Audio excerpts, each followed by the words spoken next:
আমার জেঠুর বাড়ি বারুইপুরে। তো সেই জন্য কালকের ওখান থেকে আমি জেঠুর বাড়িতে চলে এসেছিলাম। আগেই জেঠুর মেয়ের সাথে কথা বলে নিয়েছিলাম, মানে দিদির সাথে, যে রাত্রে এখানে আসবো। তো দিদিও বলল যে হ্যাঁ, অনেকদিন দেখা হয়নি, তো আয়, অনেক গল্প হবে।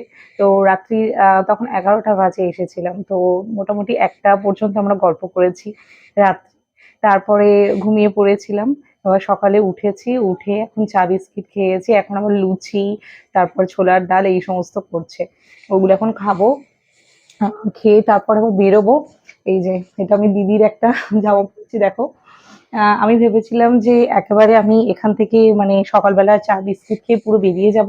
তারপর আবার বাবাও আসছে ডায়মন্ড হারবার থেকে। বাবা এসে আবার শপিং করিয়ে দেবে। বাবার এখন শপিং না করালে মন ভালো লাগছে না। তো শপিং করিয়ে দেবে, তো সেই জন্য বাবাও ওখান থেকে আসছে। তো আমি ভেবেছিলাম যে শপিং ওখান থেকে করে একেবারে ডাইরেক্ট আমি চলে যাব, মানে চন্দননগরে চলে যাব। দিদি তো একদমই ছাড়ছে না। দিদি বলছে যে তুই এখান থেকে সকালবেলা চলে যাবি, খাওয়া দাওয়া করবি না কিছু। তো তুই শপিং করে এখানে আয়, এসে খাওয়া দাওয়া করে তারপরে তুই বেরোবি। তো এখন নিচে যাব, নিচে গিয়ে এখন ব্রেকফাস্টটা করব, করে বেরাবো, শপিং করে আবার এখানে আসবো, দুপুরবেলা খাওয়া দাওয়া করে তারপরে বাড়ি যাব। যে ব্যালকনিতে এসছি, এই যে জেঠুর বাড়িতে না, এই ব্যালকনিতে আমার খুব ভালো লাগে।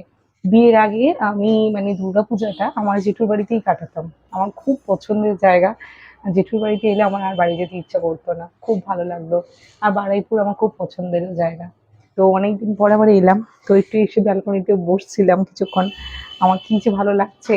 যাই হোক, এখন নিচে যাব। নিচে গিয়ে খাওয়া-দাওয়া করে তারপর শপিং এ যাব। 10টা বাজে।